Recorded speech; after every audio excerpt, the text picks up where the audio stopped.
Assalamualaikum warahmatullahi wabarakatuh. Saya Desti Najwa dari Prodi Manajemen ingin mempresentasikan studi kasusnya yaitu tentang PT Wana Lestari Utama atau WLU adalah perusahaan besar yang bergerak di bidang pemegang hak pengusahaan hutan atau HPH dan perkebunan kayu industri di wilayah hulu Sungai Citarum.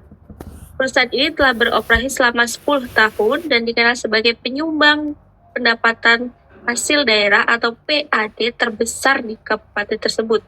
Secara administratif, PT WLU mengantongi izin operasi yang lengkap termasuk AMDAL atau analisis mengenai dampak lingkungan yang disahkan 5 tahun lalu.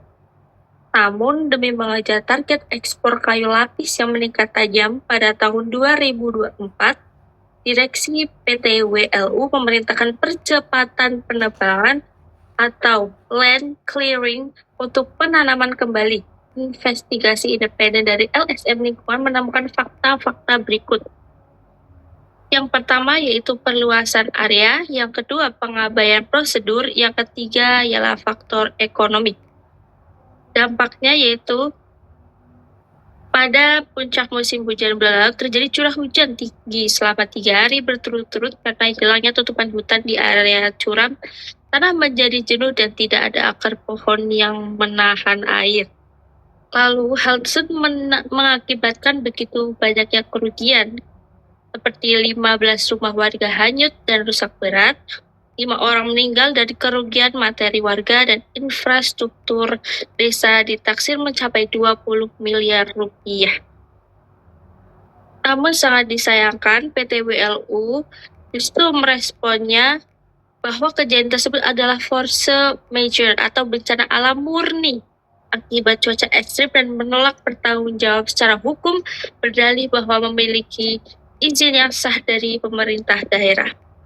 Lalu pertanyaannya ialah, yang pertama yaitu tanggung jawab mutlak atau strict liability berdasarkan UU Nomor 32 Tahun 2009 tentang Perlindungan dan Pengelolaan Lingkungan Hidup PPLH.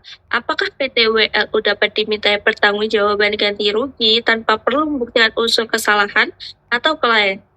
Jelaskan dasar hukum pasal 88, yaitu tentang PT Wana Lestari Utama atau WLU adalah perusahaan besar yang bergerak di bidang hak pengasuhan hutan atau HPH dan perkebunan kayu industri di wilayah hulu Sungai Citarum.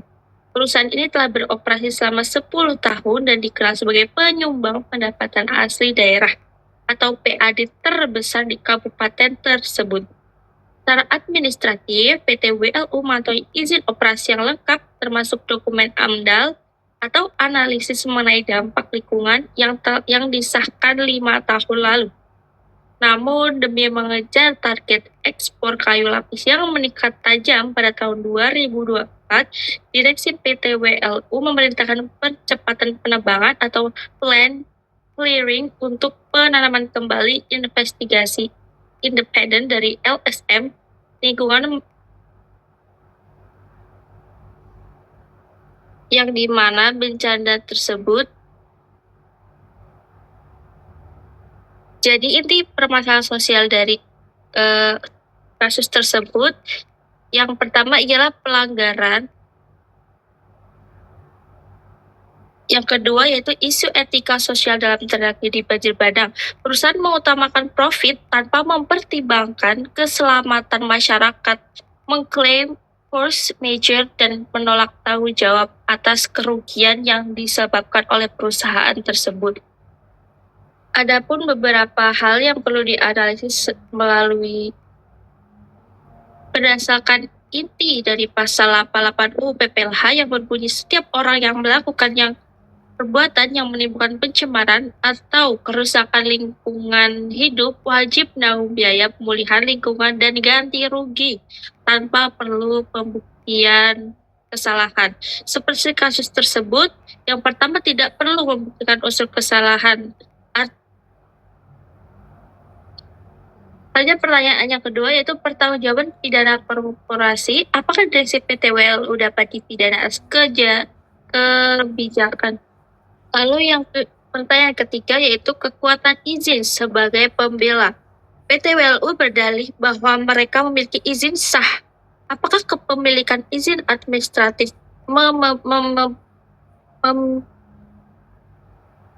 selanjutnya tentang analisis etika bisnis.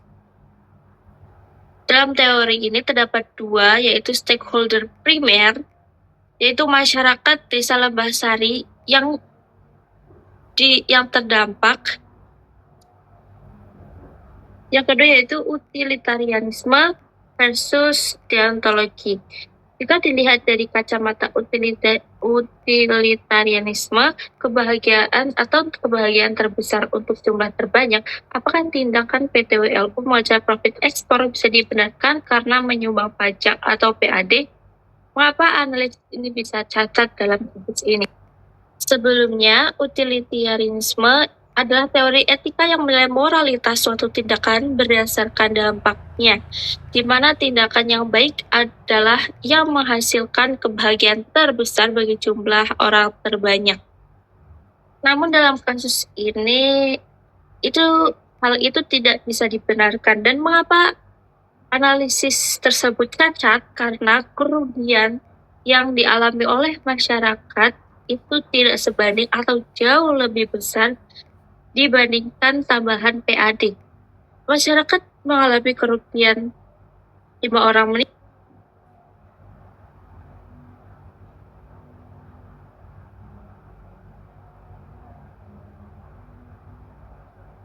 Selanjutnya yaitu tinjauan dari sisi deontologi atau kewajiban moral. Kewajiban apa yang dilanggar perusahaan terhadap lingkungan dan manusia? Perusahaan justru mengalihkan risiko dan kerugian akibat bencana kepada masyarakat, sementara perusahaan memperoleh profit dengan mengorbankan keselamatan publik. Dengan menebang pohon melalui batas konsesi yang diizinkan, serta tidaknya membangun steel trap atau jebakan lumpur dan saluran air yang memadai di area terbuka untuk mencegah erosi, di mana mengesampingkan keselamatan masyarakat sekitar dengan berdalih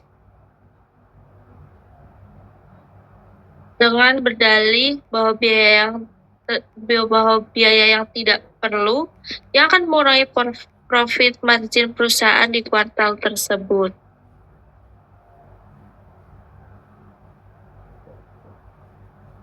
Kesimpulan utama tentang tanggung jawab PT WLU yaitu PT WLU terbukti melanggar izin lingkungan, bertanggung jawab secara hukum, dan gagal dalam menjalankan prinsip CSR yang mana seharusnya dapat mencegah bencana.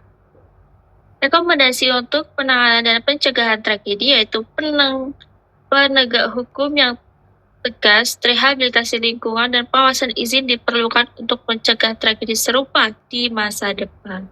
Sekian presentasi yang dapat saya sampaikan. Wassalamualaikum warahmatullahi wabarakatuh.